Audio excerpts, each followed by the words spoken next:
28 February राष्ट्रीय विज्ञान दिन निमित्त सर्वांना हार्दिक शुभेच्छा। प्रथम आमचा माननीय मुख्याध्यापक श्री सोनल सर यांनी सत्कार केला त्याबद्दल त्यांचे आभार।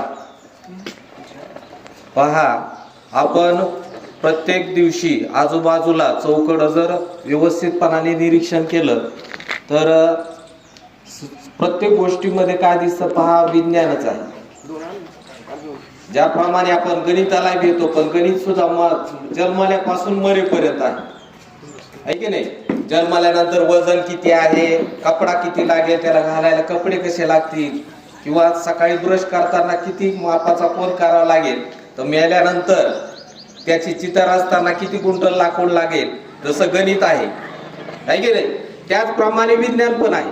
आणि आपण गणित आणि विज्ञान सारख्या विषयाला भेटतो। लास्य सरांनी सांगितलं की विज्ञान म्हणलं की सायन्स फॅकल्टीला जायला भीतात, पण आपण जर पाहायला गेलं तर घरामधील प्रत्येक गोष्टीमध्ये आपण करत असतो, परंतु आपलं त्याच्याकडे पाहण्याचा दृष्टिकोन मात्र निरीक्षणाचा नसतो। आणि मग निरीक्षणाचा नसल्यामुळं आपल्या ह्या गोष्टी राहून जातात।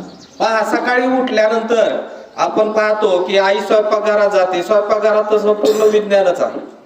आता दूध उतू का जातं, आहे की नाही, पाणी का उतू जात नाही, आहे की नाही, हे प्रश्नच आहे। का, कसे आणि कशामुळे याचं जर आपण सारखं निरीक्षण केलं तर सर्वत्र आपल्याला विज्ञान दिसतं, आहे की नाही।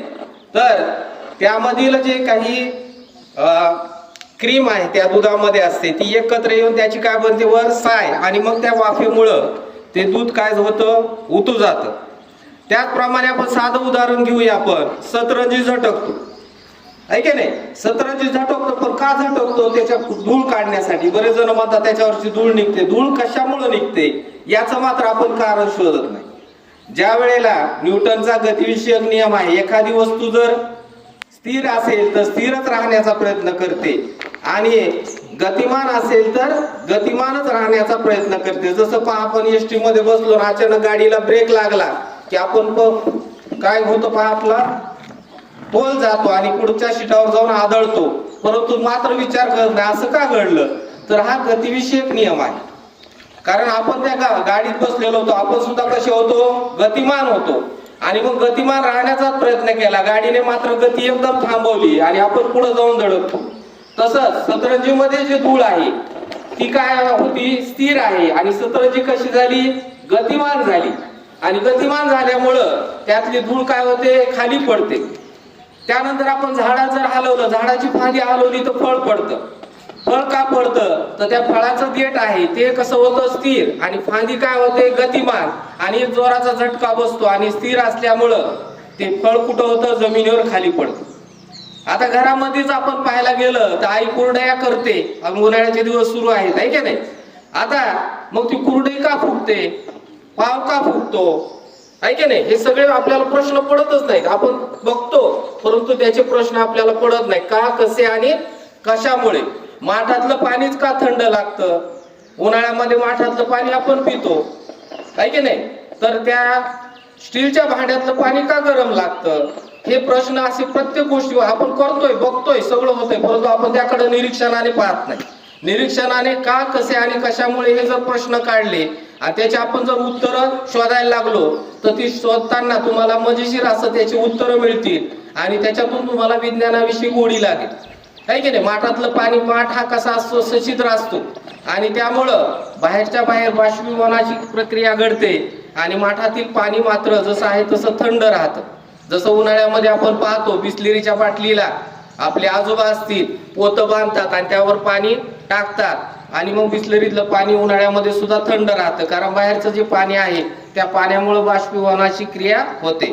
जसं कुरडई पापडी फुगते का, तर आपण पाहतो की तांदूळ किंवा गहू असेल, आई 3 दिवस भिजवते आणि किण्वन प्रक्रिया होते, त्यामध्ये जे सूक्ष्मजीव आहे ते सूक्ष्मजीव तिथं प्रक्रिया घडवून आणतात, किण्वन प्रक्रिया, आणि त्यामुळं ती कुरडई काय होते, फुगते। सांगायचं तात्पर्य आहे की आपण साध्या साध्या गोष्टीतूनही पाहिलं तरी आपल्याकडं आपल्या हातूनही शोध लागू शकते।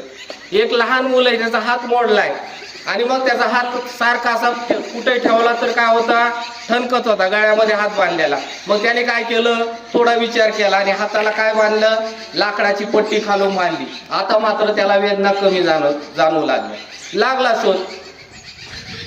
अशा प्रकारचे शोध असतात. जसं एक लहान मुलगी दररोज तिची आई जे झाडाची फुलं ज्यापासून अल्कोहोल तयार करतात, मला त्या झाडाचं नाव सांगता येईना, तर हा मोह, तर ती आई दररोज वेचायची आणि विकायची.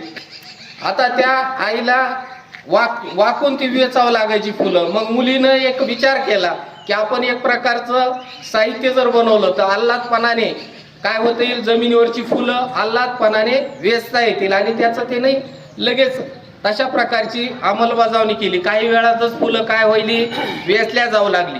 म्हणजे सांगायचं म्हणलं तर जर आपल्याला प्रश्न पडलेला, असे सरांनी सांगितलं, प्रश्न जर पडले आणि त्या प्रश्नाचं उत्तर शोधण्याचा प्रयत्न केला तर नक्की त्यातून संशोधन घडत असतं.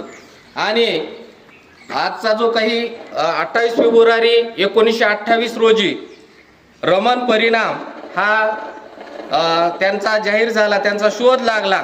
म्हणून शासनानं या 28 फेब्रुवारीला राष्ट्रीय विज्ञान दिन घोषित केलं. विज्ञानाचं महत्त्व कळावं, कारण देश पुढे जातो तर देशाचा जो काही विकास होतो तो कोणामुळे होत असेल तर तो विज्ञानामुळे होत असतो. आणि मग या विज्ञानाचं महत्त्व सर्वत्र सर्वांना कळावं या दृष्टिकोनातून आजचा हा दिवस विज्ञान दिवस म्हणून साजरा केला जातो. हा दिवस का साजरा करावा या पाठीमागचंही कारण आहे.